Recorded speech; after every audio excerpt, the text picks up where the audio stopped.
Hello, everybody. Welcome to today's podcast. My name is Grace. Hi, I'm Melania. I'm Becca. And today we have a really, really fun conversation, one that is very dear and near to my heart, and I'm sure all of our hearts. The divine feminine, the feminine aspect, and as well next week we're going to be talking about the divine masculine. And then the week following that, the union, the divine union between both of those aspects. And yeah, the divine feminine it's a very big topic. There's a lot to go into. And I think today we're just going to talk about, the good and of course the trauma that the feminine has gone into that causes the bad. And, all of the distortions that come with femininity and just what we're coming out of as a society, and for however many thousands of years that the feminine has kind of gone through this extreme destruction, I guess, to her essence, in religion and just society and stuff like that. So super excited to go into all of that. And yeah, maybe briefly we can just touch on, each of us, like, what is the divine feminine to you when you think about, femininity, or just the mother, or just, the female aspect? Because there's a lot that goes into the feminine and the sacredness of feminine aspects between inside of us, because there's the masculine and the feminine, and they intertwine together to create the wholeness of what we are. So yeah, for me, I'll start, the feminine is very creational energy. She is just an artist, pretty much. She is the art, and she creates on this blank canvas, and us as humans and us as females, we're here with this beautiful womb space, and it provides us this really great capacity to create. Of course, men can create too. They have wombs too. But in the templating and in the essence of the feminine body, there is this special nurturance and nurturing ability.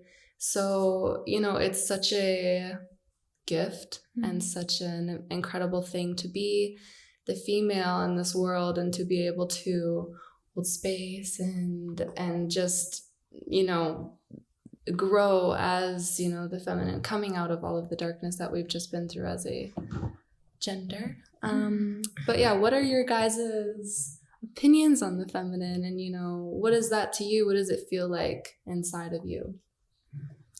It's definitely a mix between soft and bold. I think that when your feminine and masculine are in balance, it's a completely different topic altogether, because you're bringing in both of the most important aspects. But if you're talking about just feminine, you're talking about some keywords here: heart-centered, compassionate, kind, very creative, like Grace just said. So maybe our main purpose is like to create in this world, not just life, but so many more aspects of, our lives. It's really beautiful, but it's really complex. So those are such beautiful definitions of femininity. For me, I think the divine feminine energy is earth. It's all living things, the trees, all creatures, creation. And yeah, it's just an artistic vibration of creation.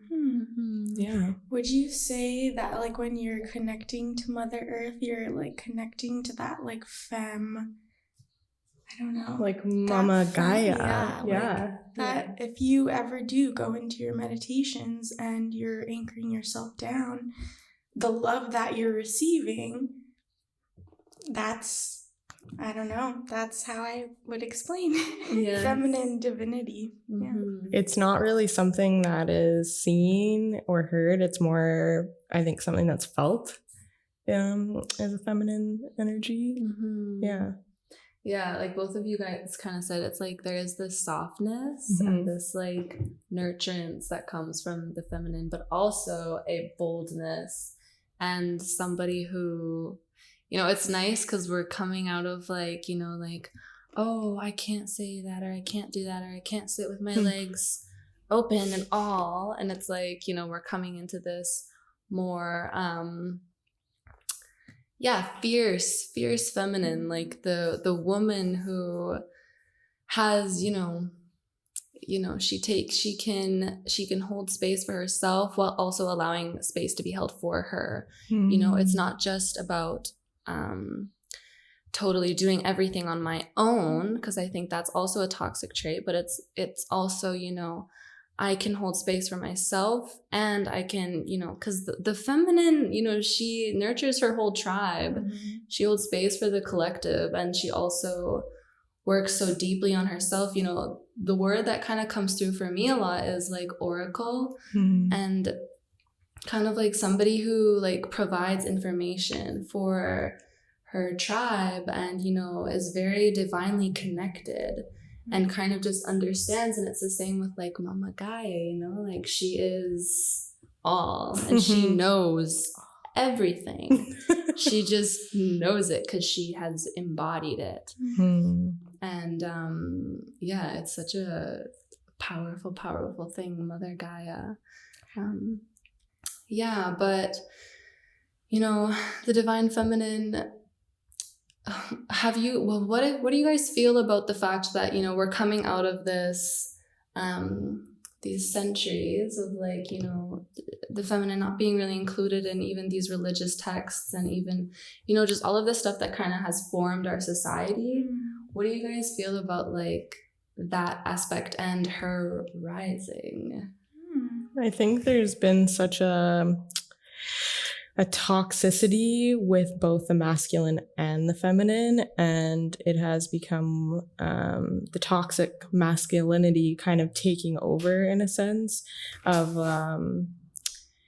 how do I say this, like taking away from the feminine, putting it down so that it can't grow, it can't create. And also the feminine energy and a toxic femininity of accepting that as it is so.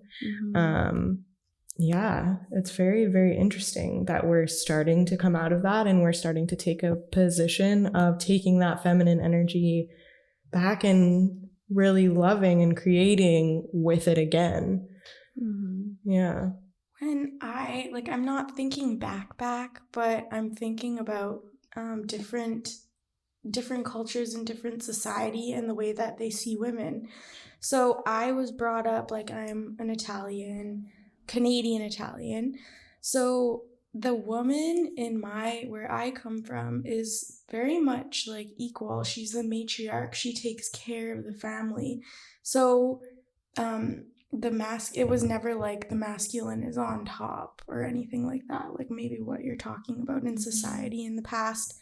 So for me, it created I don't know, it was kind of more balanced in my own upbringing. So I can see the masculine and feminine in my own like like the people that raised me, like my grandma and my mom. So I don't know, but if I think about society, it gets a little bit messy, a little bit different. Like even like Greek culture, like they'll say the man is the head of the house, but the woman is the neck. And the neck turns the head anywhere she wants. So that's just kind of funny. Sorry. That's awesome. I love that. My big fat Greek wedding. I love that. Yeah. Anyways, I think that's fun. Yeah. I mean, that's... Yeah. Sorry. Got us off topic.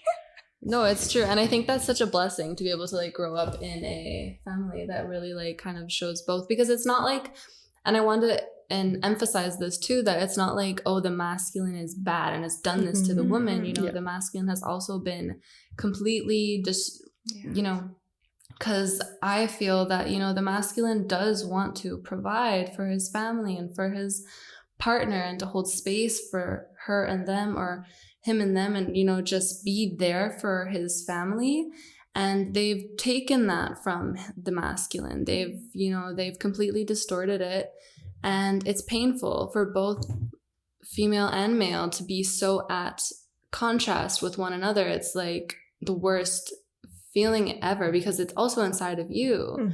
And it's this feeling that you don't feel safe with, you know, either aspect of yourself, and the feminine or the masculine, because they're at war with one another. And for what reason, you know?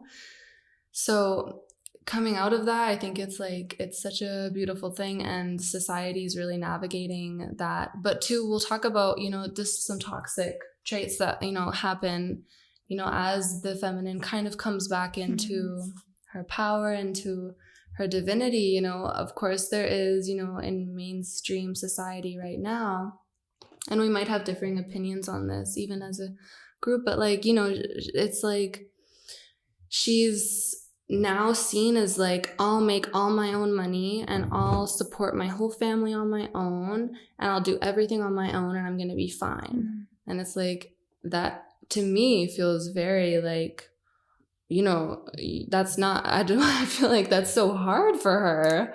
Like, how is that healthy for a woman to do that all on her own? And, you know, even for a masculine shouldn't do that either, you know, to, you know, because each part of us has like their own roles that they take on to create the harmony of, you know, the household, or even, you know, outside of the matrix, just being together in wholeness with your community and with one another, you know? And so, yeah, what are some traits that you guys have noticed inside the feminine? Not to bash her or to, you know, because it is this healing process that we're going through as a collective with the feminine, but, you know, traits that you've noticed maybe in the feminine that you can see her wounding in the collective or within yourself, that it's, you know, we're moving through this healing process. What are some toxic traits that you guys have noticed in the feminine? Manipulation. Yeah, that's a big one. So that one's well, like you're saying, they're giving these women all these different roles that it's hard. You have to, I don't know, the man is like the challenger, and if you're talking about masculine energy, so the woman has to get a little smarter. So this is where the manipulation came into play. Yeah. Do you agree with that? That's very, very, very interesting. For sure. Yeah.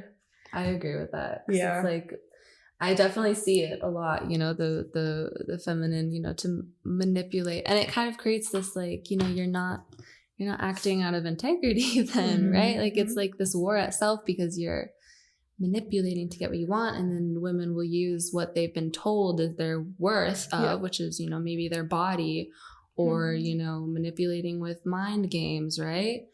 Because, yeah, sometimes women are good at that. Which also probably stems from a place of powerlessness. Yes. Because that is probably why it was needed, because the feminine was so kind of like stamped down in society is what I'm talking about now. Because I don't know, I can talk about it from experience of being like I felt powerlessness. And I've even had to manipulate situations because that's how I've been taught in today's society of how to get what you want. But a way to kind of break through that and to help with those situations is to do the work inside.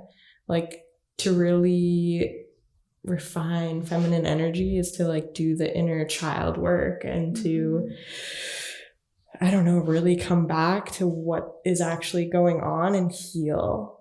And yeah, what do you, I don't know. There you go. Yeah, exactly. We're all just trying to heal, and it definitely is hard because society makes it into a thing where, you know, you're just trying to survive. And as the feminine, you know, for a long time, surviving, and let alone like thriving, was not an option. You were trying to survive, trying to make by. If you didn't have a male partner, like, okay, good luck, because, you know, you can only go as far as your looks, perhaps, you know, like talking about a couple hundred years ago. So I think it's yeah, it's horrible. It's really horrible. Another one that comes to mind for me is, like, you know, jealousy. I think women have kind of been pitted against one another.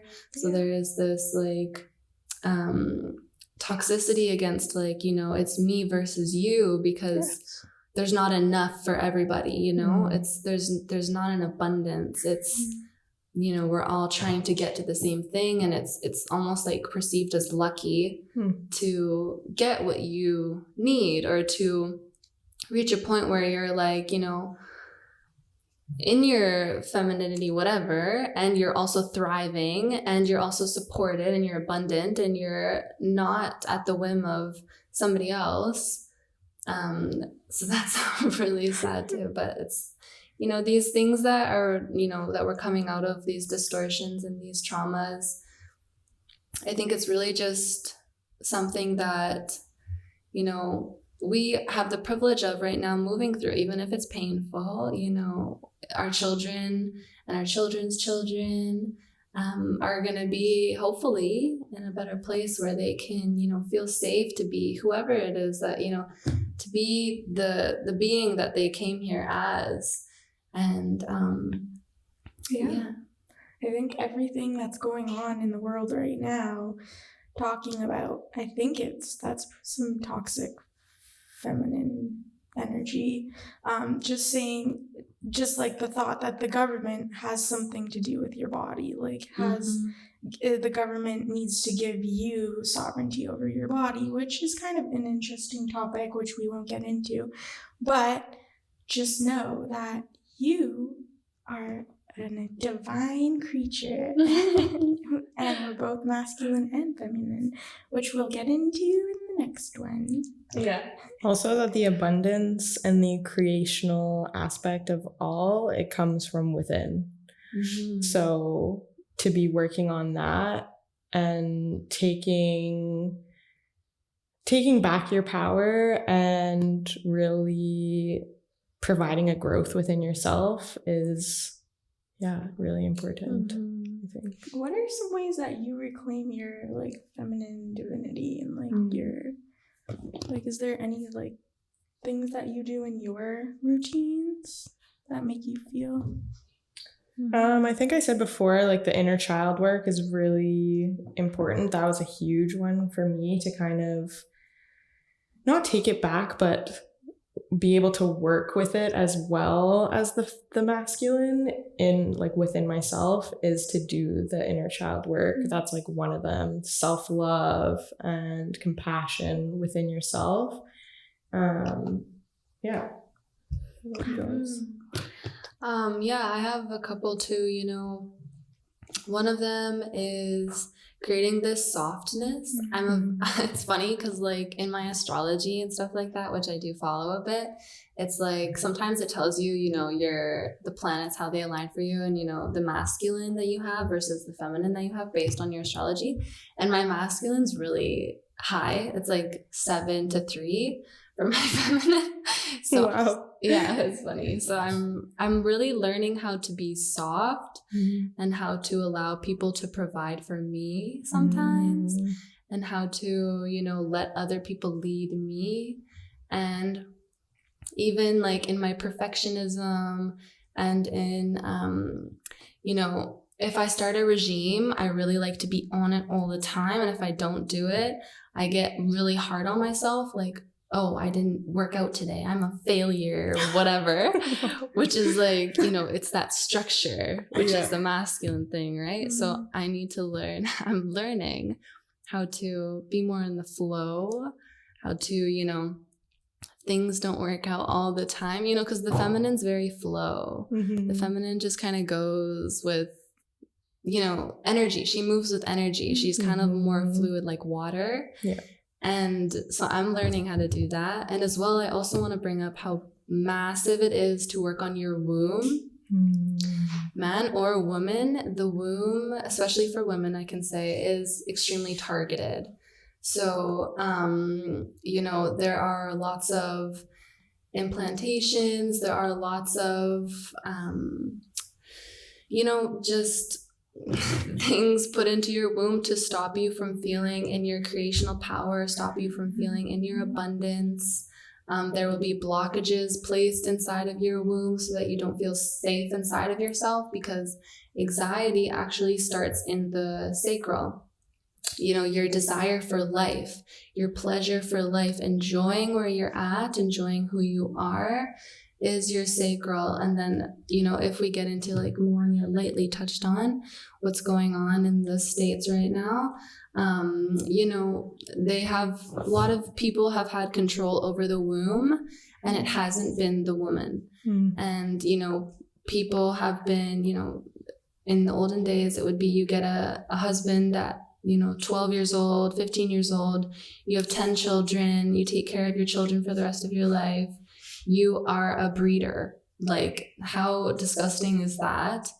The womb has been just annihilated of its sacredness, and it's very vital in terms of your life force, in terms of your, it is like, I'm telling you guys, if you connect to your womb, it is like an insane portal of love, of art, of magic, like Gaia herself. Like, you could see her, like, this earth as like a womb. Like, it is full of abundance, complex, like intellect, and all of this incredible creational energy is from the womb space. So yeah, connect to your womb if you want to have a really magical time. And, you know, that will also heal your whole body. Root, womb. We just finished a couple of weeks ago, we finished our chakra talks, and the root and womb we really talked a lot about, because they are so important, even with the feminine and the masculine. You need to work on the womb. And we just did a little meditation on the womb, didn't we, Melania? Yeah, it was really good. It was so good. It was really good. Yeah. Crystal blue energy, baby. Yeah.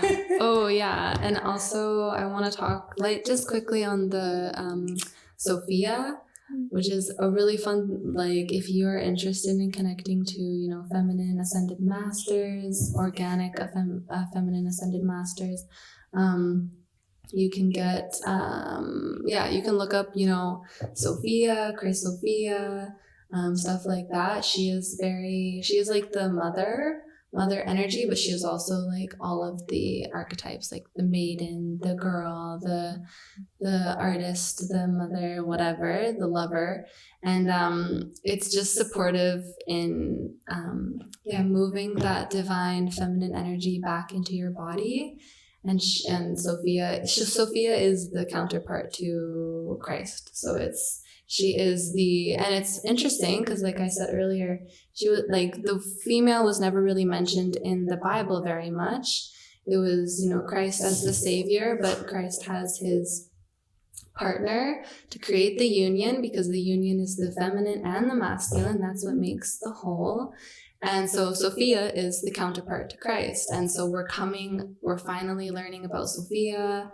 Lots of spiritual teachers will talk about Sophia as a being that you can connect with and reconnecting with your feminine. So yeah, that's also a very important aspect in the womb and in just healing your feminine energy. Wow. Yes. Let that absorb. So any last comments on the feminine? No, I think we got it. Yeah. Okay, guys. Well, highly encourage you to, go with the flow in terms of, you know, if you want to connect more with the feminine, because sometimes you'll need to work on the feminine, man or woman. Sometimes you'll need some assistance on the masculine, man or a woman. And, you know, these structures inside of us being healed and whole and complete create the Hyros Gamos, create the divine union inside of us, which then can reflect outwards in a partner if you're looking for a relationship in abundance in your life and all of that stuff. So yeah, we love you guys so much. Don't forget to like and subscribe. And yeah, love you guys. Love you.